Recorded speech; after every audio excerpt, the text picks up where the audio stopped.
Hey everybody, this is Eric Worre and welcome to NetworkMarketingPro.com. Today is part 4 of our 5-part interview with Jonathan Budd. Enjoy. Were you starting to develop your own voice, your own style, your own communication thing? Well, I mean, as you know, my friend, it's really the greatest education you will ever get is really throwing yourself into the mix. Right. Right. I mean, with Network Marketing Pro, you develop your style, throw yourself in. I didn't know any of that stuff.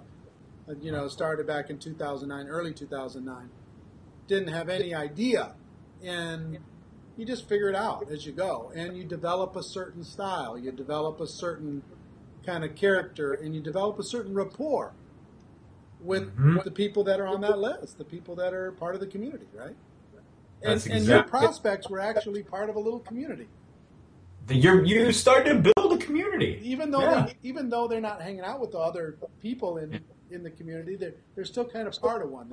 It becomes a familiar language. And anyway, it's interesting. It's completely true. Yeah. All right. So you're doing this. You're sending out an email, and you can start selling some stuff. Yep. And so the organization was growing, and at that time I started to meet a lot of different characters on the internet. And I met this one character who just, crazy man. Okay, I'll say, you got to have these experiences too. But he was totally crazy. It was my first, big earner that I'd ever met, right? So by this point, I was still just, such a little fish that, I met this guy who apparently, had made, 130,000 a month, you know what I mean? 120,000 a month before. Allegedly, right? Yeah, allegedly. And so instantly, like a moth to a ball, somehow we just assume or think that others are going to make us, wealthy. So somehow others are going to do it for us. If we can be around those others who are doing it, it'll happen so much easier for me. And so, I started getting attracted into his world because he had all these things he was going to do and we were going to do and blah, blah, blah, blah, blah, blah, blah. And so, it's a valuable experience. But I did get sort of sucked into his world in a way, right? And he had this whole plan. And he was using, this was beginning of 2007. So his whole strategy at that point was the automated phone calls. Phone dialers. He had the phone dialer system on lockdown. And this is no joke. I mean, he had it on lockdown. He could send out a phone blast and he could create leads just instantly. Somehow he had a database of numbers that was just really hot, really good leads. And so he had this plan for how we were going to build the largest team and blah, blah, blah, and all this stuff. Well, it turns out that he was kind of a crook and he didn't really deliver on anything. And once I realized that he didn't really have integrity, that's when I got the heck out of there. It sounded all great in theory, but with no integrity, got the heck out of there. But it was very valuable for me because he turned me on in a strange way to bigger thinking. I started thinking bigger after him. If you could think big like that with integrity, what could you do? Exactly. And that's the thing is he was a big thinker. He just didn't have integrity. And so once I realized he didn't have integrity, I got the heck out of there. But now I was thinking bigger. And I remember I had joined his opportunity and I had sent out a communication to my audience, to my community, that I just got involved in this new opportunity and that we were going to grow this team, blah, blah, blah, blah, blah. And I signed up 22 people my first month. Wow. So I started to see this progression of influence, right? This progression. And at this time, I'm still I'm hardly anything special. I mean, I'd been maybe generating leads for a total of 8 months on the internet. Yeah. But my leads had probably gotten up to about 2,000 people. Mm-hmm. And so when I sent that communication out, 22 people joined. And, that's when I started to really realize, there's some significant potential here. Right. So then what happened?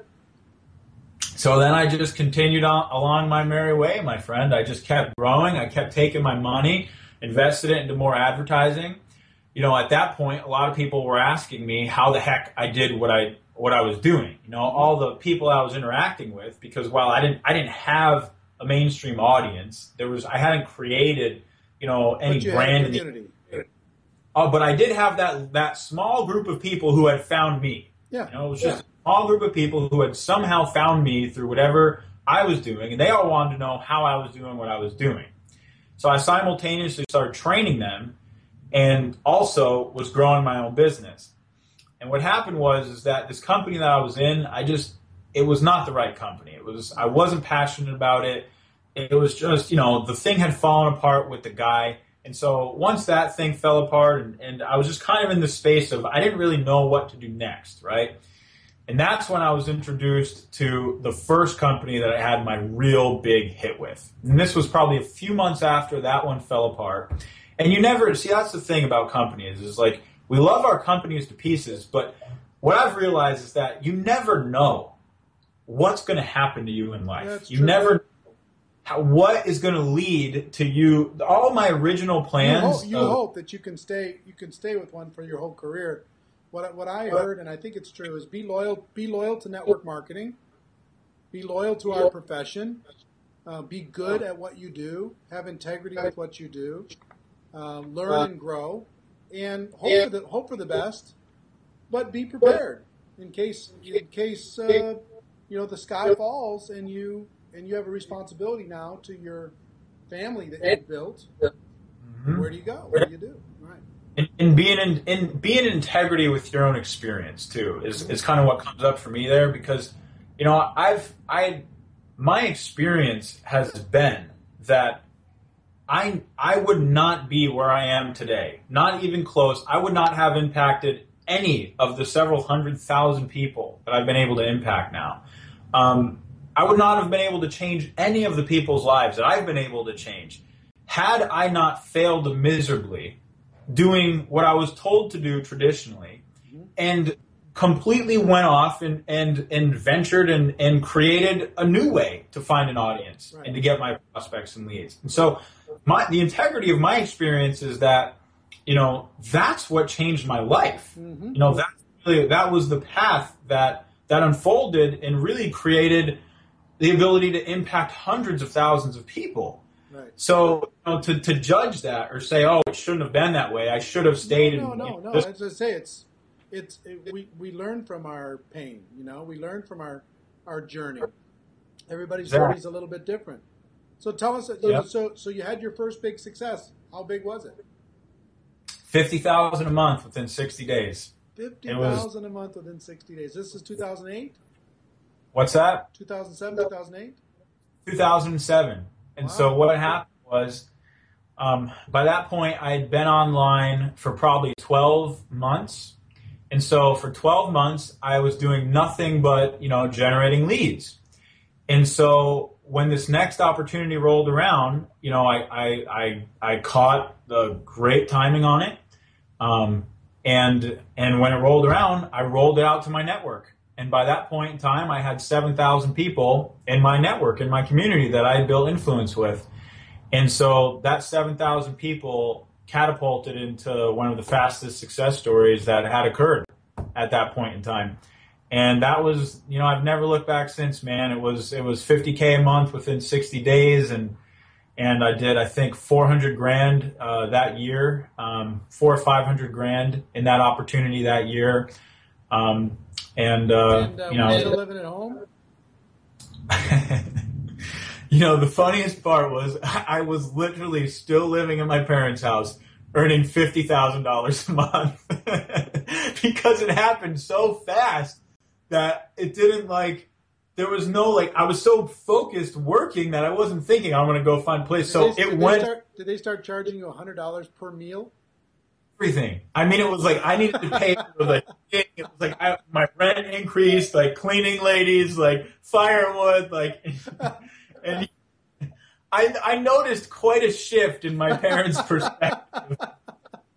Of course, I was more than happy to contribute, right, you know, whatever I could contribute. But all right, so I'm seeing a pattern emerge here, and I want you to talk about, you know, we've gone kind of through your evolution and through your story. You've been on the cutting edge of three basic themes.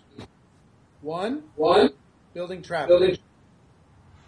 Two, building an audience from that traffic, a community. And then three, providing influence to that audience. Which, as you said, is really just value. Bringing value to that community, that group, get a sense of whatever. Share with people what's happened. This might as well be 100 years ago in internet years. It really was. What's changed? What's working now? What's successful now? What's powerful now? With those two things. The funny thing is principles. You should never deviate from the principles because the outside always changes, but principles don't change, right? So, Google was going fantastic up to 2010, and then Google changed their policies, and that's not really a good lead source for our industry anymore, right? But then Facebook came around, and then this one comes. So the reality is that what I've learned. Is Facebook the hottest right now? I think so. Yeah. I mean, Facebook, as far as lead acquisition, nothing can really compare to it for our industry. And you've wired that as far as how to do it right, not spam people. You figured out how to do that. Yeah, Facebook is one of the easiest places to create value for people because, essentially you can invite them to do nothing more than, listen to get your content and check you out on your fan page and just create audience and build community and build value. And the amount of people there are just insane, 910 million people. So yeah, you've come a long way since Traffic Swarm. There's been a significant development since Traffic Swarm. Yeah. So you're telling me. I want to ask a question because people are watching this and I'm assuming they're saying, yeah, I see those people on Facebook and they're saying, come join my opportunity. I'm looking for 3 motivated people. Come join my team. Come buy my product. Look at my before and after picture. They're doing all this stuff on their wall and everything. I don't know if I want to do that. Is that what you're talking about? I'm not sure. Or is this a traditional advertising model? Really what I've always taught people how to do is build themselves, right? So why would you position anything other than yourself? So you position yourself through your advertising, through your branding, as the solution, as the leader that is capable of helping other people achieve their goals in life. And as network marketers, that's essentially what we do. Right. We find other people who are willing to trust in our leadership to help them, grow, to help them reach their goals in life through the medium of network marketing. It's not really any different than that. The only thing that's different is the medium you're using to find those people. Right. So you're still positioning yourself as the leader, as the individual who's able to help others achieve their goals. The only different thing is how you're doing that. Right. But that's essentially it. Building yourself as a solution to other people's problems. Building yourself as a person that can guide people to help them achieve their dreams. Isn't that what we do every day? That's what you should be doing if you're thinking about adding the internet, adding technology to your arsenal of attracting more people to talk to, scaling your business, maybe even growing a little bit faster in your network marketing business. Tomorrow we have part 5, our final part. It's the longest part, but it's the most valuable. I ask him very specifically, what step 1, step 2, step 3, what would you do if you're just getting started today? I think you're really going to enjoy that. But until then, ladies and gentlemen, my wish for you is that you decide to become a network marketing professional. You decide to go pro, because it is a stone cold fact that we have a better way. Now let's go tell the world. Everybody have a great day, and I'll see you tomorrow. Take care. Bye-bye.